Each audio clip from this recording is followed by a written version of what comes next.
quiero compartir algo. ¿Qué diferencia hay entre la ley y la gracia? La ley vienen siendo los 10 mandamientos que Dios dio al pueblo judío a través de Moisés. Y que esos 10 mandamientos tenía que el pueblo judío obedecer para agradar a Dios y salvarse. Bueno, después, en el final de la época del Nuevo Testamento, del Antiguo Testamento, viene el Nuevo Testamento. ¿Qué es el Nuevo Testamento? Es una dispensación, es un tiempo en el cual Dios decidió colocar esas leyes que le dio al pueblo judío en el Antiguo Testamento, colocar esas mismas leyes y algunas otras más, grabarlas en tu mente y en tu corazón, para que ya no seas tú el que tenga que esforzarse por cumplirlos. Porque en el Antiguo Testamento la gente tenía que esforzarse por cumplirlo y no podían cumplirlo, porque la ley es espiritual y el hombre es carnal. Por eso, la primera condición para recibir los mandamientos en nuestra mente y en nuestros corazones es recibir el Espíritu Santo de Dios en nosotros. ¿Y qué es el Espíritu Santo? Es la tercera persona de la Trinidad, la cual Jesús envió para que pudiéramos conocerle, hacer su voluntad, para que nos capacitara para hacer obras milagrosas como lo hacían los apóstoles. Entonces, hoy veo muchos hermanos que están comiéndose las uñas, por decirlo así, diciendo: no puedo obedecer a Dios, me cuesta obedecer a Dios. ¿Por qué Dios pone estas demandas en mí si yo soy apenas un ser humano y no puedo hacerlo? Pero Dios dice lo contrario, porque cuando tú entregaste tu vida a Jesús y te bautizaste, moriste para el mundo y fuiste sin pecado. Naciste, cuando saliste del bautismo, naciste o saliste del agua sin pecado. Por eso Dios te pudo enviar el Espíritu Santo, el que te hace querer, saber, conocer, obedecer, agradecer a Dios. ¿Quién puede hacer eso sin tener el Espíritu Santo en uno?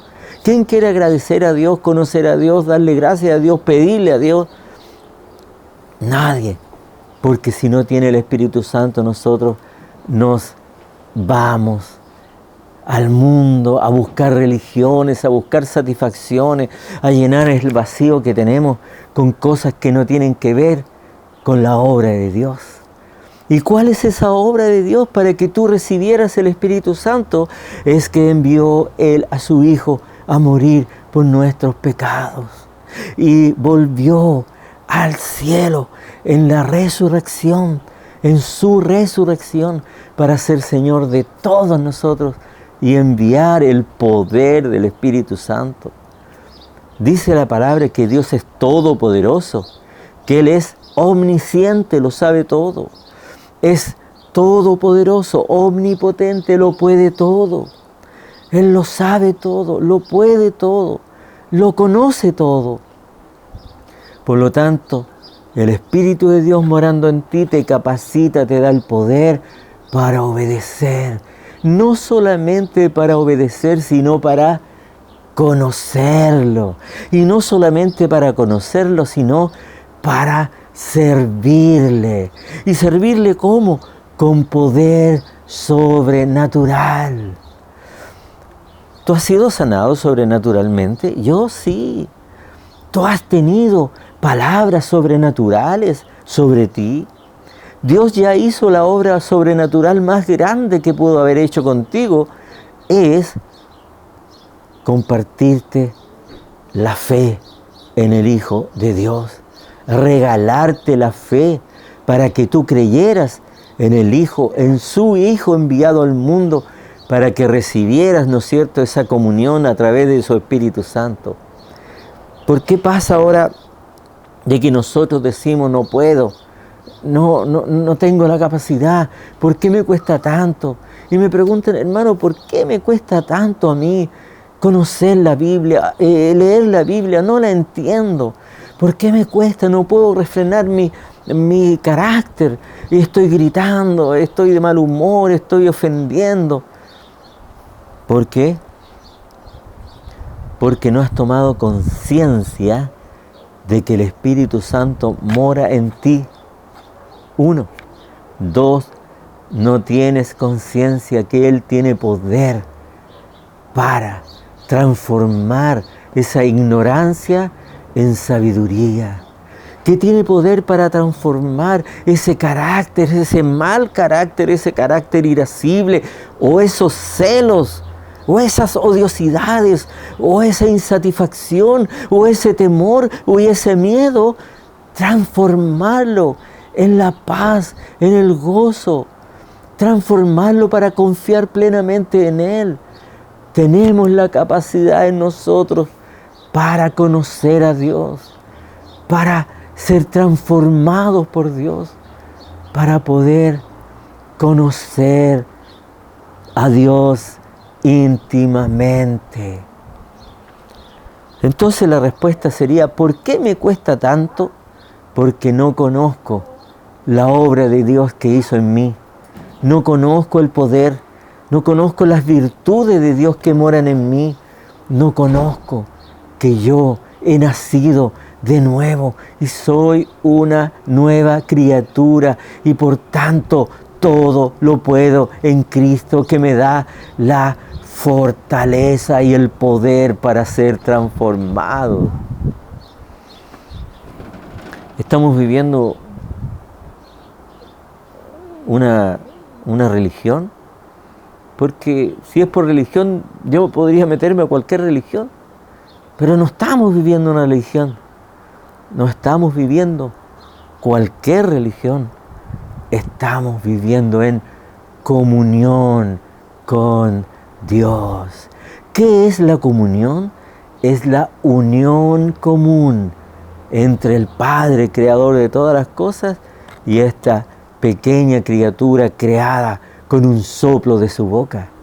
Y Él quiere que tú y yo tengamos una unión común, que podamos conocer, que seamos partícipes de su plan, de su proyecto, de su voluntad.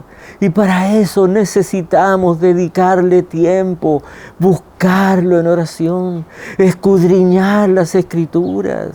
Necesitamos tener comunión con los hermanos, reunirnos con los hermanos a hablar de Él, de su obra maravillosa.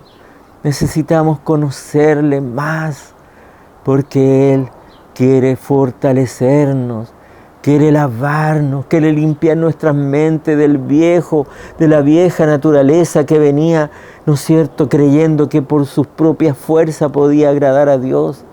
Y Dios no quiere nada de eso. Dios quiere que le dejes a Él actuar en tu vida. Dios quiere que el Espíritu Santo se manifieste a través tuyo en tu vida. Pero nosotros creemos que podemos por nuestras fuerzas agradar a Dios. Y eso es imposible. Porque tú y yo ya le agradamos. ¿Cuándo le agradamos? Cuando recibimos al que Él envió. Y cuando le recibimos, obedecimos el primer mandato que nos dio, que era bautizarnos. Y como consecuencia de eso, recibimos el perdón de pecados y recibimos el regalo del Espíritu Santo que nos capacita para conocerle, para creerle. Nos capacita para hacer su voluntad y conocerle en profundidad. Tienes que dedicarle tiempo a Él. Si no quieres estar diciendo toda la vida, me cuesta, no sé, quiero estudiar. Se trata de tener una relación con Él, dedicarle tiempo, entregarte en su búsqueda, orar. Mira lo que dice, pedid y se os dará, buscad y hallaréis, llamad y se os abrirá, porque todo aquel que pide recibe, el que busca halla, y al que llama se le abrirá. Mira la promesa que te ha dado a través de su palabra, porque Él es fiel y verás, y Él la va a cumplir en ti. Y serás un hijo, un discípulo, un hijo de Dios victorioso, porque podrás conocer el poder que Él te envió y que mora en ti, que te capacita para hacer todas las cosas más, mejor y más profundas de las que tú puedes imaginarte. Solo tienes que darle tiempo, dedicarle tiempo a Él, ponerlo a Él en primer lugar. Que el trabajo, que los hijos, que las cosas que te agradan vayan quedando en segundo lugar, tercer lugar, cuarto lugar. Pero cuando lo pongas a Él en primer lugar y te dediques a conocerle, entonces tú tendrás la victoria asegurada. Eso te lo digo para honra y gloria del Señor. Y te lo digo con la convicción de haber experimentado en una pequeñita parte lo que yo te estoy compartiendo. Amados hermanos, bendiciones de mi parte y puedan regocijarse en la persona, en la obra y en las escrituras de nuestro Señor. Gracias, muchas gracias. Amén y amén.